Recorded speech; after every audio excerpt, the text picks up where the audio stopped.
Hey everyone, welcome back to High Ground Podcast. Once again, joined by myself, Landon, and our mascot Shadow, which you will see after 100,000 subscribers on YouTube. Subscribe if you want to see the dog. Without further ado, Landon, what are we talking about? We are talking about the DCU, a bunch of new updates. We're about 2-3 weeks out from Superman in the very beginning of the DCU, and we're just going to drop right into it. So I don't know if you've already seen it recently. There was a new clip of Superman. It was like 15 seconds, but it was of Lois Lane and Superman doing the interview, and Superman's talking in third person. Yeah, Superman does this. Yeah, Superman does that. I haven't seen that, no. And Lois Lane's like, oh, you're talking in third person. He's like, no, Superman is. Lois Lane is like, you gotta stay off the record. He's like, what do you mean? Why are you doing this? And my first take from that clip is, we now know Superman is a nerdy nerd because he thinks about how he's gonna look to the public eye. I like that. And then next we got news that Tom Reyes Harris is Clayface officially. I like that. That is a cool casting because like I can kind of see it. Also, this is a project that like we've never seen a live action Clayface before. So, well, in like mainstream anyway. Like I don't count like Gotham or any of that stuff. If he was in that, I haven't seen it. But to that point though, this is a huge deal because not only is this kind of I haven't seen this actor in anything, so I think it's cool that we're getting some of these actors that aren't like the conventional casting type you would think, but like they're given a shot to really like become something more. And I like it a lot. I can see it. Yeah, I haven't seen anything that he was in either, but as Soups said, if James Gunn trusts him, I trust him. Literally. And then he also says that the story, so it's Mike Flanagan's story, who's like doing the Clayface movie, and he's saying that's all it is. We're not making that. That's why we're making this movie. It's there's gonna be very minor changes to the script. It's all his story. Good. So that's something I really like about James Gunn right now. He's letting his directors creative team have freedom. Obviously he's the oversight of everything, so he's obviously gonna make sure some things line up. But that is something very, very good. James Gunn also said that recently he did kill one of his projects that were supposed to come out. I saw that. Rumors say that it might have been Sergeant Rock. I don't really know who that is. I don't know. But I didn't hear nothing about it, but that's the thing. And something else that we have learned is that the Batman 2 is still happening. They're still working on the script. He says Matt Reeves is being a little slow, but that's okay. He's just trying to perfect the script. Are you looking forward to the Batman 2? Yes, I am. That is my favorite Batman to date, which I know like not everyone agrees with that. A lot of people didn't like it. I loved it. I thought Robert Pattinson killed it as Batman. We had a lot of interesting depth in these characters, and it was a gritty, like Gotham feeling. So it definitely felt like kind of more comic book accurate. But yeah, I like that Matt Reeves is taking his time. I think the worst thing you could do is just speed things along, try to get it out by a certain date, and not give it the proper story it deserves. And I like James Gunn's respecting that and like still letting it be its own thing without having to be like, okay, you have to get done so we can incorporate it. Because the Batman's still its own thing, which I'm kind of glad that's the executive decision because not that it wouldn't work, because we've talked several times. It would still work if they incorporated that to the DCU. Yeah. But it's cool to have a Batman that's still its own Batman and his own universe. Yeah. But yeah, I'm very optimistic about that movie. I'm glad we have a little bit of update, like it's still happening, because I was worried there for a minute. But that was going to be canceled and all that, but it's still happening. We're still getting the Batman 2, and that's something I really like enjoy about seeing all these updates and stuff is that James Gunn and Matt Reeves, they're not like butting heads or anything. They're working together. They're trying to make these movies good, even if it's not a part of the like DCU timeline. Like he's still trying to make things good. It's not like Marvel and Sony, right? They're butting heads. They butt heads about Spider-Man every other day, probably, right? But Matt Reeves isn't saying this is my Batman, or James Gunn isn't saying you can't do that no more because we have Batman now. He's saying you have fun with your Batman. Mm-hmm. We're gonna do our own Batman over here, and we're just gonna like keep it coherent. And you do your thing. We're gonna enjoy your thing. And I I think it's a little bit of a genius idea to have like two characters going on simultaneously, but the same character but two variations. Yeah. Which I know, you talked about that with Sony. What Sony could have made a Spider-Man movie this whole time. They just chose not to. They chose to make all these villains in movies, and they could have just made a original Spider-Man solo movie with Tom Holland, and we would have all still watched it. And we're in a point in time where movies take place in other universes, Fantastic Four, Deadpool, Wolverine, and so we're all pretty literate in that. So, yes, Batman 2 is still happening, and we are excited for that. And something else James Gunn has... So, everything I'm going based off of is Culture Crave, film discussion, comic, and just a bunch of other sources. So, none of this is... We didn't dig up any of this. We are talking about what other people dug up, and we are talking about what they reported. So this is all from June 5th to now. And something else James Gunn said recently is that one of his biggest issues right now is getting his Batman right. Mm-hmm. Right? He doesn't want a funny, campy Batman. He wants the more serious Batman, and that's one of his biggest issues. If you were in his shoes trying to make a Batman that's supposed to be a little bit different from Matt Reeves' Batman, but supposed to be unique to the DCU, but not trying to make it like Adam West or any like funny, campy Batman, but still trying to make it a little serious. How would you go about that if you were in his shoes? I think the first thing you have to think about is who can I cast that will actually convince the audience this is a serious Batman? Because, looking at the past of Batman, that most of them have fit that role of serious, not very funny. I think arguably one of the best, like, overall is Christian Bale's Batman. He really nailed he's a serious guy. He's, and it's a gritty, like, Batman story. But to that point, you also don't want to go too serious because, like, Batman, he's a very subtle guy. So, like, I definitely don't think I think the worst thing they could do, and I think this is what James Gunn's vision is, the worst thing they could do is pull a Taika Waititi and make, like, the funniest Batman ever. Just corny jokes, like, and then the audience hates him. Yeah. Like, I think he's trying to steer away from that.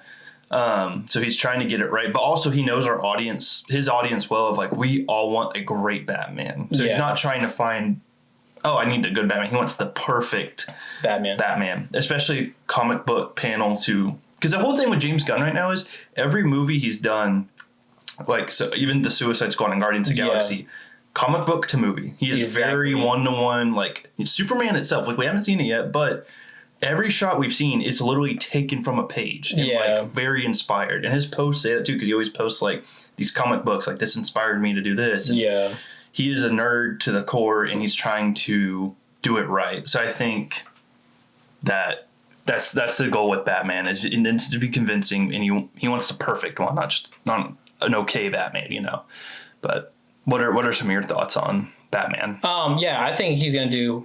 I mean, I understand it's a big issue. I understand that's a hard thing to do. There's been so many Batmans. There's been so many different variations of him. Starting with Adam West. I mean, he wasn't the first Batman, but one of the first. I think he was the first major Batman, like first notable Batman, going from Adam West to blanking on his name.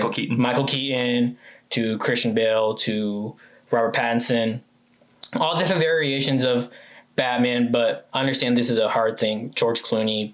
I know I'm trying to remember. Val Kilmer. Yes.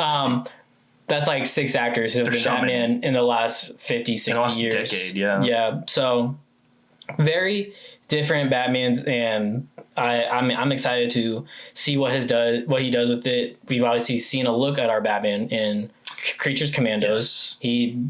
But the way they drew him up in there looks pretty good. It's comic accurate. It looks comic accurate. Will he keep that style? Will we give him a different suit? We don't know, but I definitely do trust him. And James Gunn also says that that's one of the two biggest priorities for the DCU right now. And the other one, so the two biggest priorities for the DCU right now is finishing the Wonder Woman and the Wonder Woman and his Batman script, getting those together. before we get into those, who are your fan casts for? I think we both have the same Batman one, but who's your fan cast for Batman and Wonder Woman? So Batman, Alan Richardson, just because dude is jacked, and if we're running a comic accurate Batman, because Batman's jacked in the comics, but also like he just like I can see it, man, because he is one of those people that he does very funny roles, but in like those that watch Reacher, a very serious character role. Yes, and he is very, very, very good, and I think he would fit right in with the DCU universe. And then Wonder Woman, there's a couple good options. I've seen a lot of like Adria Arjona, who plays Bix in Andor. That's definitely like in the top 3 of mine, just because like I could see it. It would look like Wonder Woman to me. She would look like Wonder Woman. I'm trying to remember who's the girl. You can fact check me on this. The one we just saw on Mission Impossible was like really jacked. Katie O'Brien. That's Katie my fan cast. That's she has like short hair right now, but grow the hair out or give her a wig or something. I could see it with her. If I was again, if we're going comic accurate, we need a buff like Jack Super or Wonder Woman. Yeah. But I could definitely see that. Those are my top 2. If I threw in another for Wonder Woman, I've seen. I don't necessarily love this, but Ana de Armas was one I saw. I feel like that's more on the lines of like Gal Gadot, just like you just want like a good looking woman to play Wonder Woman, which I get, but like I want it to mean something more, as far as like standout character. Like this is Wonder Woman, but yeah, there's a lot of potential for both those roles. What are some of your thoughts on who you want to play in those characters? I agree with Alan Richardson. I think he has like just he has the fit. He's fit and he's buff. I want to see a buff Batman again. I thought Ben Affleck. I didn't even mention Ben Affleck. Oh my gosh. Oh yeah, we totally forgot. Yeah, Ben Affleck. I thought he did great as Batman, even though the Snyderverse kind of has its own, the DCU has its own flaws and everything. I thought he was a great Batman, and so that's my fan cast for Batman is Alan Richardson, and then my fan cast is Katie O'Brien for Wonder Woman, and he did say so. Wonder Woman's like 6 foot, like in the comics, she's tall. And she would fit the role so well. Like, I think she's probably. They don't have height on the IMDb, but she's probably up there. I mean, but he did say it's hard to find a tall, very notable actress who's like 6'5" or something. Right. That's a hard thing to find, but respectfully, But with that being said, I am very much looking forward to what he does with Wonder Woman and Batman, and he did still say that Batman is still going to be titled Brave and the Bold. I like that. Which is Batman, man. That's so fitting for a title. If you're gonna do a subtitle, that is the one. Like, yeah. And I did see. I don't know if you saw this. You probably did see this. So, Zack Snyder fans, all 8 of them are they're trying to be like, oh, let's just go buy all the tickets and try to like, They're trying to ruin the Superman release. Yeah, they're trying to ruin the experience. Mm-hmm. And James Gunn's like, all right, whatever. Like, and that's how. Yeah. Props to James Gunn too, because like that's how you have to approach it. I feel like is just kind of like indifferent. Like, okay, well. Yeah, but which is crazy because James Gunn actually went to Zack Snyder about the trunks. Yeah. He was like, "What do you think about?" But it's like. He's not gonna be like, I'm just gonna do my own complete thing. He's like taking advice from people, Yeah, and James Gunn's just a good dude in general. Like he's not one of those people that like are stubborn and like, I gotta do it. Yeah. He the wise counsel the wise. Yeah. So and he's a very wise guy. So I definitely think that those Snyder fanboys are just. They're fanboys. Like it's like they're trying to do something that's not going to happen, and that's just all talk, no action. Also, to that point, if they do buy a bunch of tickets and stuff like they're trying to do, go ahead. You know why? Because you're just helping the sales. You're helping the box office. If you really want to do something to hurt them, like why that? Like why is that? Like this will show them. Like, yeah, it might be an empty theater, but you're still helping the movie profit. Like, Also, you know how much movie tickets are? Like, are you done? Literally, bro. Like, if you just get Regal Unlimited, you'll be set for like your whole career. Only $23 a month, and 2 movies pay for it at one time. Yeah. Regal, please sponsor us. Yeah, not sponsored, but we'd love. We would love to sponsor us. You're on our poster, yo. Like, come on, you get free posters, y'all. Yeah. They're sick. We love Regal. Yeah, man. But yeah, I think, and I'm gonna be real. I love Man of Steel. I love that movie. It's overhated. It's definitely like, especially right now, seeing like the bright comic book accurate Superman, which I'm very excited for. But I still love Man of Steel. I thought Henry Cavill did very good. I thought that still had that a little bit of hope element. I understand it's kind of based off the Injustice stuff, and I mean I think that's okay. But I think people are like really hating it. But it's like you can still like Man of Steel and still like Superman. You can still like Superman Returns and still like Superman. You can still like this and that and still like it's the Superman. same character, just in a different story. Like, that's how you have to look at it. And to that point, James Gunn, also something I want to applaud him for and like kind of point out that this should be the standard in media. So there's a lot of not controversy, but there's a lot of talks like with, okay, well, Fantastic Four and Superman come out in the same month, like within a week of each other. And there's fans out there that are like, oh, like, you know, going at it like support Fantastic Four, don't support, or support Superman so it can beat Fantastic Four. Like it's like a DC versus Marvel, but James Gunn is like, watch both. Like literally, bro, like he's like, I can't, like, I'm glazing him, but he is such a good like character that's a good person of like, he is he loves incorporating. Yeah, it's like, you know, and he's a fan himself. Like, also coming from Marvel, like, of course he's gonna be like, yeah, watch both. Like, because someone literally asked him, they're like, so what are your thoughts on like this whole Superman versus Fantastic Four? And he was like, well, I don't really think they're like, you know, a versus thing. I think it's more so just like, if you like superheroes, go watch them both or pick one. I don't care. Like, he's indifference. That's how it should be. It's like a neutral like fan of both, because you know he's gonna watch both anyway. So like, like, y'all, July 2025, we get Dinosaurs, Superman, and Fantastic Four in the same year or in the same month. Come on, it's a lot. That is a fun thing. Gosh, my mind went blank. I was gonna talk about something, but we will move on from that. So they did confirm that. Oh no! Speaking of Marvel and James Gunn, he did say it is not impossible for a crossover in the not near future, but in the future to happen. The first crossover was with Superman and Spider-Man. In the comics, and that is something that I think we will see. This is 2030s, 2040s. I think it's definitely on track for that. This is I was at.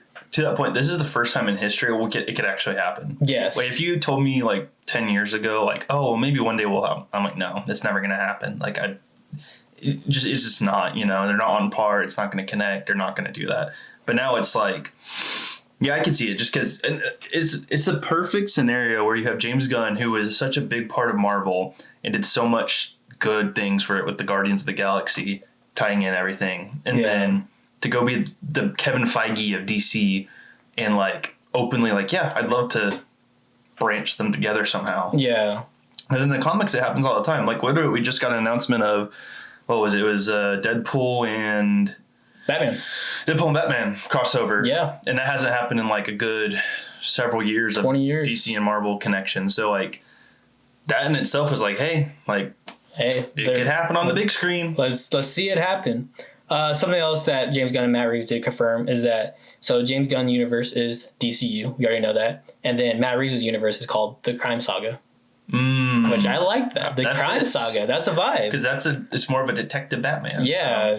And the Penguin being a whole little mafia boss thing. So that's, I mean, we could talk about the Batman all day. Love that movie. Literally.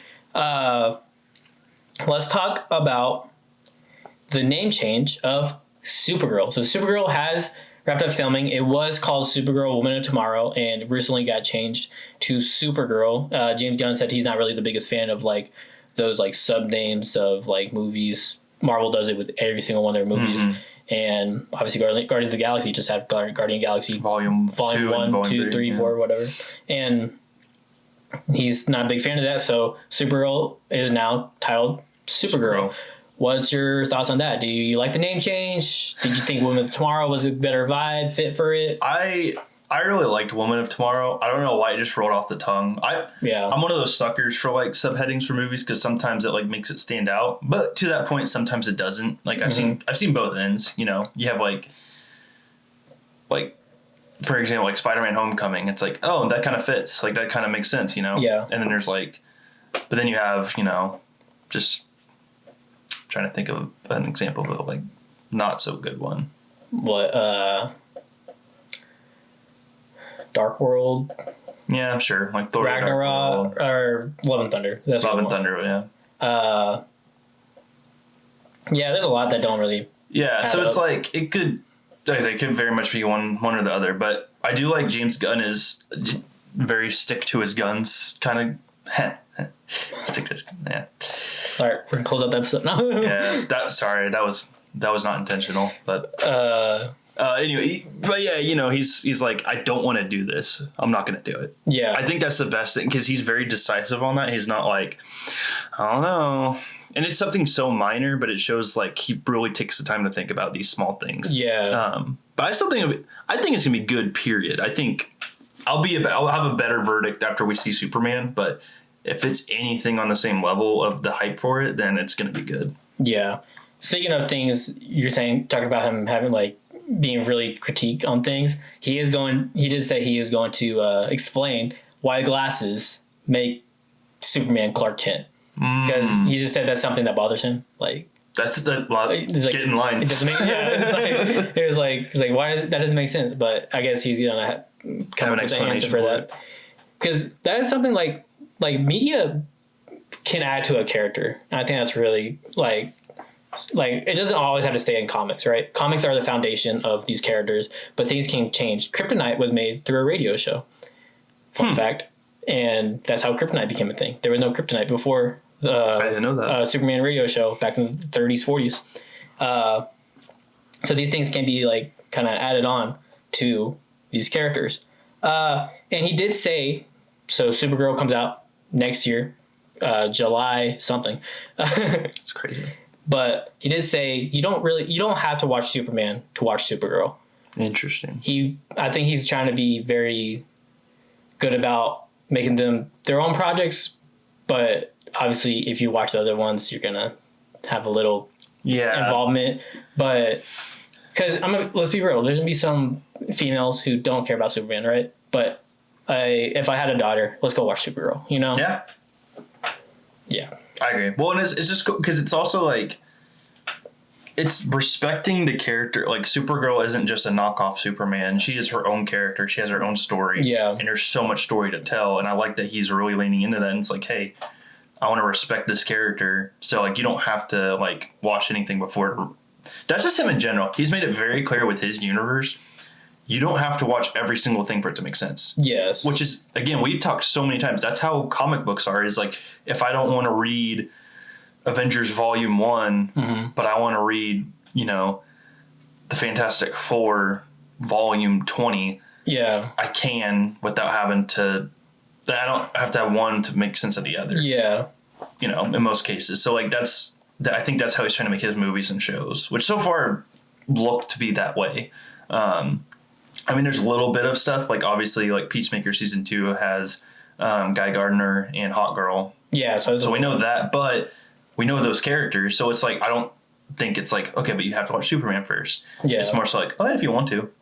And I think that's how it should be. That's one thing with Marvel that a lot of people have issues with, especially the people that have like the fatigue with it, is like, yeah, it's like, you have to watch X many shows, X many, like, so like, because I have people in my life that like all the time they're like, okay, so I'm going to go watch this movie. What do I need to know before I see this? Yeah. So it's like, and I'll like quickly, because I've seen everything Marvel, so I'm like, okay, so there's this character, this, and I give them a quick rundown so they don't have to watch everything. Yeah. Which is like, it's helpful if you have someone like that, but also like, at the same token, I could see the other side where it's like, man, I don't want to watch this now because I have to watch all this stuff. Exactly. Because I had friends who saw the Thunderbolts trailer and they're like, who are these people? Like, no, literally, yeah, that is such like a big thing. Like that's kind of what I was hinting at with Thunderbolts is a good example because it has literally all kinds of different. But yeah, James Gunn trying to make it to where anyone can watch the movies at any time. And yeah. So he did say that Superman is in, talking about Superman, the movie, coming out 3 weeks. He did say Superman is in the third year of his career. So he's already been Superman for a little bit. Kind of like the Batman. Yeah. He's been Batman for a little bit. How do you feel about that? You think that's a good thing, bad thing? Good. I think he recognizes the fact, because a mistake that a lot of these reboots made is they're just doing the same origin again and again. Yeah. I'm talking about Spider-Man, Batman, and Superman. Yeah. All, like, we know the story. We know how it started. So they're kind of like, like, we're just getting right into it. But also, it's interesting, too, because, like, 3 years, like, that gives it kind of, like, an emphasis of he knows what he's doing. He knows. Yeah. But also, that explains, like, why Lex is where he is, like, with LexCorp and stuff. So, like, and he knows who Superman is very well from what we've seen and has a vendetta against him. But also, like, there's a lot of moving pieces with that. And I think it's going to show, Also, the beauty of it is, even though it's been 3 years he's been in it, but he seems to, know, like, he's still learning, Yeah. Like, he still isn't, like, the most experienced, clearly, because we've seen him get beat up. But, yeah. Yeah. He did explain like some Lex Luthor, why he hates him and stuff. Lex Luthor is supposed to be the smartest man and most successful man in the world, right? And this random, great looking guy saves the day once, and everyone's all about him. And that's where his hatred grows from there. Interesting. And yes, you already mentioned it. Superman is beatable. He's kind of like us. That's just kind of interesting. He kind of brings hope and everything, but he's kind of like us. He's able to, take a beating a time or two. How do you feel about that? Superman is beatable. If we get a Superman versus Batman, might be a fair fight. Yeah. And that's like a lot of the Snyder boys and just fans in general are kind of hating on that. They're like, why does he look so weak? Why does he look so beatable? And I'm like, yeah, but also, like, I think that's the beauty of it is, we were used to an invincible Superman, and I think he's still invincible. Like, he's gonna take bullets and just, not be phased. But if he goes toe to toe with another superhero, or a metahuman, then, like, yeah, it's gonna be a bit of a fight. Because, like, in reality, if you make Superman this unbeatable character, how's that interesting? Exactly. Like, oh, okay, so he just wins every fight he gets in. So, like, what's the point, But also, like, that's the weight of it is, this is the Superman that I feel like we're going to get a lot of heart and humanity of him. Is he cares for these people. He literally is like, people are going to die if I don't step up and do what I do. Like, it's a responsibility to him, but also, he's trying to be all these things he was raised up to be and told to be. And he's trying to also figure out who he wants to be as a hero, because I love, too, this is the first time I've really seen a trailer of Superman or Superman media where it's not everyone swooning and, like, in awe of Superman. Like, there's people that, like, hate him. Like, yeah, straight up. Guy just throws a can at him and, there's crowds jeering at him. Like, there are the people that are like, Superman, save us. But I think we're going to get more realism in this movie in the sense of, like, not every hero is going to be beloved by everyone. And no hero is perfect either, so. I do think it's going to eventually lead to, hopefully not in the second movie, but the death of Superman in 4 or 5 movies from now. Because that was definitely something the DCEU that was kind of rushed. Oh, we already knew that. But, and then they just brought him back immediately. And so it's like, they didn't do that well at all. Something else that he did say is they are writing a follow-up to Superman, but not necessarily a sequel. So his sequel could be hopefully not a Batman versus Superman, but like a team up. Like an actual team up. Not where they hate each other, but where they're like, we got this villain. We got to go take this guy out together. Yeah. Crap. There's a lot of villains out there. Let's build a team. Yeah. I definitely think he might be hinting at Justice League itself or, like, the precursor to that. Like, maybe.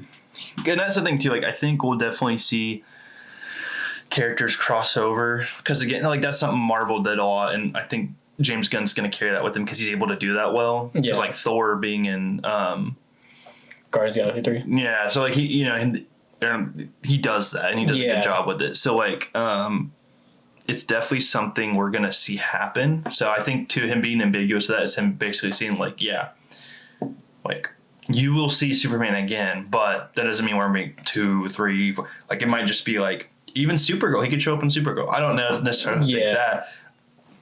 I kind of feel like he might just because it's Supergirl and like they're literally related. They're cousins. Yeah. So maybe, or maybe he shows up in Wonder Woman, or maybe he shows up in none of those, and it is like a team up movie, like you said. It might be like Superman and Batman, blah blah blah, or I don't know. Like I think that's the beauty of it is with the DCU right now, we know so much and nothing at all. Yes, that is a great thing about this. Is it's the start, and I really do like how James Gunn is giving us these like tidbits about the universe already. He did say superheroes have existed for 300 years. Mm-hmm. So we're already getting a little bit of lore of this universe before it starts. And I think that's a really good thing and a great use of the internet because obviously the first movie of the MCU was Iron Man. They didn't have the internet. They just had to like make a movie and hope it did good. And it did good. Let's make the rest of these movies, right? And I think that's a good thing about Superman being the first of DCU at this point in time is because he can already tell us, hey, he's been Superman for 3 years. Batman exists. These characters exist through Creature Commandos. You don't have to watch this, but there's gonna be clips on the internet for you to see. And then, like I said, Superman's in his third career. He's already told us that, so we already know these things that are really good to know. So James Gunn did say that superheroes have existed for 300 years, which means, and he did say that superheroes are out and about. We see it in the Superman trailer that Mr. Terrific, Guy Gardner, and Hawkgirl are just like there helping with the day, helping save the day. And that's something that I don't know if it bothers him, but obviously bothers us with the MCU is that these things are happening in New York or around the Earth, and the Avengers are just chilling, not doing anything about it, or Spider-Man's chilling, not doing anything about it. And realistically, he would. We see it in Spider-Man, Your Friendly Neighborhood Spider-Man, that like Daredevil and Iron Man and all these other characters show up and help. So, what's your thoughts on superheroes being out and about in Metropolis, helping Superman out with this thing, and maybe we'll see it more in the upcoming movies that superheroes come and help out. Yeah, I think it's a good thing. I think having heroes already like established where they can just show up on a whim is a really good thing because that's kind of more realistic in my opinion. Because that's one thing Marvel does mess up on is, like if the world is ending from a literal celestial falling in or coming out of the ocean, then the whole world's going to talk about it and hear about it. Exactly. So like and there's plenty of examples like that. Also like Guardians Volume 2 when Ego's bomb goes off and like starts taking over the world. It's like heroes should be aware of this and show up and do so. That's real life. Like it's gonna, especially with media and stuff. Like, so I think that's a good thing. And also just like I said, like because we could see like in another project something happened and Superman shows up and doesn't assist real quick. So it sets up for good cameo continuity, but also just like at least they're aware of what's happening. It's not just like, oh, well, the world's ending. I'm just going to kick back and relax, So. Yeah, I agree. I mean, it's a good thing to have these characters like involved and they show up from time to time, maybe in other movies and other projects. And that's going to be a great thing to see and a great little tidbit in this DCU, this universe. And then another announcement that DCU's announced is Mr. Miracle show, which is about like gods and stuff, but it's like the DC gods or whatever. But that's how we were supposed to. We're expected to see Darkseid appear in that, and that's probably our first introduction to Darkseid. Cool. You good? Mm-hmm. Cool. Before we close out, Zach, what's your favorite Power Ranger? Man. It's a toss up between Red Ranger and Black Ranger, but I'll say Black Ranger. Cool.